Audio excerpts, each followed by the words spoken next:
आमच्या न्यूज चॅनलला लाईक करा, शेअर करा, सबस्क्राईब करा आणि बेल आयकॉनवर क्लिक करा।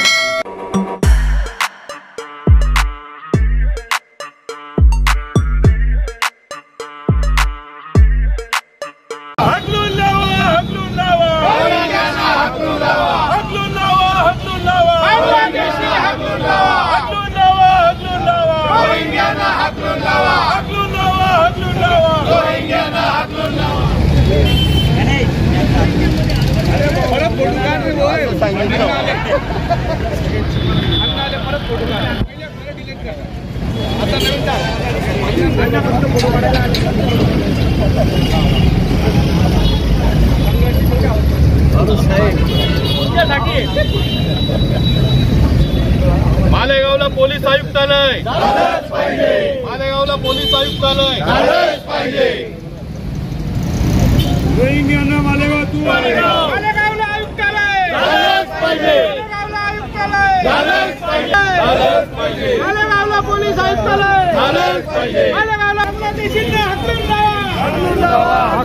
बांगलादेशींना हाकलून लावा। गोळी मुक्त मालेगाव झालंच पाहिजे। गोळी मुक्त मालेगाव गोळी मुक्त मालेगाव रोहिंग्याला मालेगावातून रोहिंग्या हटाओ, रोहिंग्या हटाओ, बांग्लादेशी हटाओ, बांग्लादेशी हटाओ, रोहिंग्या हटाओ, रोहिंग्या हटाओ। पोलीस आयुक्तालय झालंच पाहिजे। मालेगावला पोलीस आयुक्तालय मालेगावला पोलीस आयुक्तालय मालेगावला पोलीस आयुक्तालय मालेगावला पोलीस आयुक्तालय।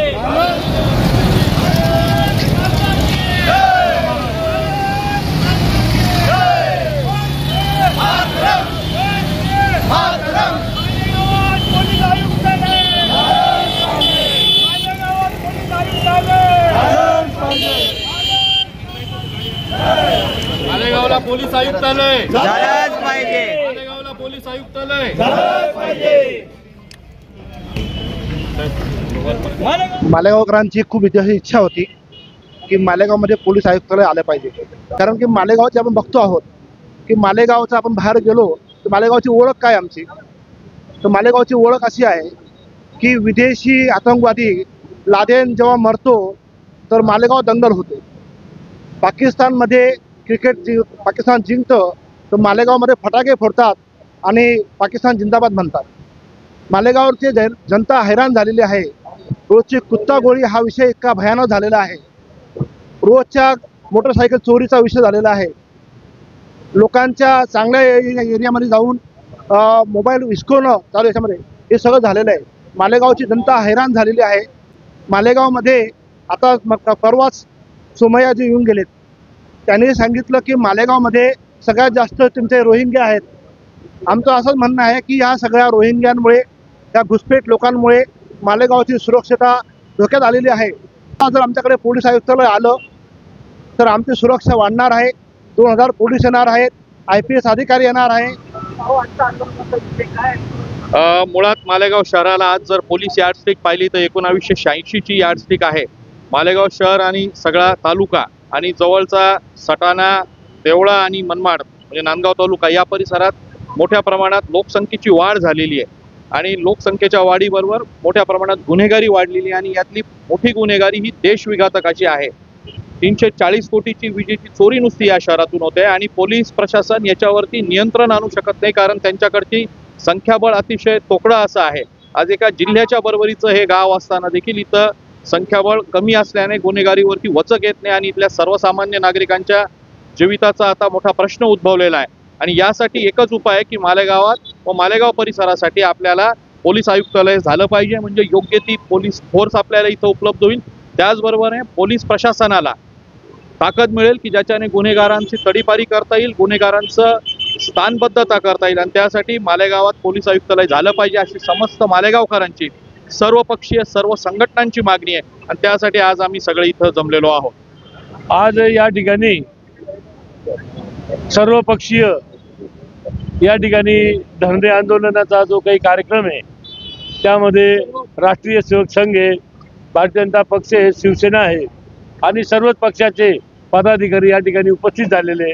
आमची सर्वांची एकच मागणी आहे की मालेगाव शहरामध्ये लोकसंख्येचा विचार जर केला तर या ठिकाणी पोलीस मुख्यालय झालं पाहिजे, अशा पद्धतीची आमची मागणी आहे. त्याचं कारण आहे की मालेगाव शहरात अत्यंत पोलीस कमी असल्यामुळे गुन्हेगारांची संख्या जास्त होत आहे. मग या ठिकाणी मोटरसायकल चोर, चेन स्कॅपिंग, त्यानंतर घरफोड्या, त्यानंतर मोटरसायकल चोरी आणि बंदुका निघत आहेत. खुलेआम जमिनीवरून वाद झाले की त्या ठिकाणी बंदुकीचा वापर केला जातो. शहरामध्ये पोलीस आयुक्ताला याकरता मागणीसाठी इथे जमले नव्हते. मालेगाव शहराला पोलीस आयुक्ताची फार गरज आहे, कारण या ठिकाणी देशद्रोही सुद्धा कृत्य चालू असतात. मध्यंतरी PFFच्या काही संघटनेच्या कार्यक्रमामध्ये सहभागी असलेल्या काही लोकांना अटक करण्यात आली. बऱ्याच ठिकाणी मालेगावमध्ये छापे टाकत आहे, त्या ठिकाणी देशद्रोही कृत्य चालू होते. अशा परिस्थितीमध्ये इथं स्वतंत्र आयुक्तालय जर आलं तर मालेगाव शहराच्या जनतेची सुरक्षा वाढेल आणि पोलिसांना काम करायला वाव मिळेल. आता सध्या पोलिसांची संख्या अतिशय कमी आहे, त्यामुळे महायुती सरकारकडे या ठिकाणी आयुक्त सुरू व्हायची मागणी करतो. मालेगाव शहरात वाढलेली लोकसंख्या आणि वाढलेलं गुन्हेगारीचं प्रमाण लक्षात घेता मालेगावातील पोलीस बल हे अत्यंत तोडकं आहे. त्याला कारण असं का 9 पोलीस स्टेशन मालेगाव शहरात आहे आणि अवघे 250 पोलीस बल मालेगावातील 10 लाख पब्लिकला कंट्रोल करत असतात. मागील काही वर्षाचा आलेख लक्षात घेतला तर लक्षात येईल का या गावात सातत्यपूर्ण कायदा सुव्यवस्थेचा प्रश्न परत परत ऐरणीवर येत असतो. या ठिकाणी आपण पाहतो कुत्ता गोळीचं प्रकरण, राजोत चालणाऱ्या कटर हल्ल्याच्या वाढलेल्या घटना, त्याचबरोबर झालेले चेन स्नॅचिंग, मोबाईल चोरी, वाहन चोरी हे प्रकार का बरं वाढतात? कारण की जर बघितलं एखाद्या पोलीस स्टेशनच्या पट संख्येवर 90ची संख्या राहते, वास्तविक मध्ये तिथं काम करायला मात्र 24 आणि 26 पोलीस दल आपल्याला अवेलेबल आहे.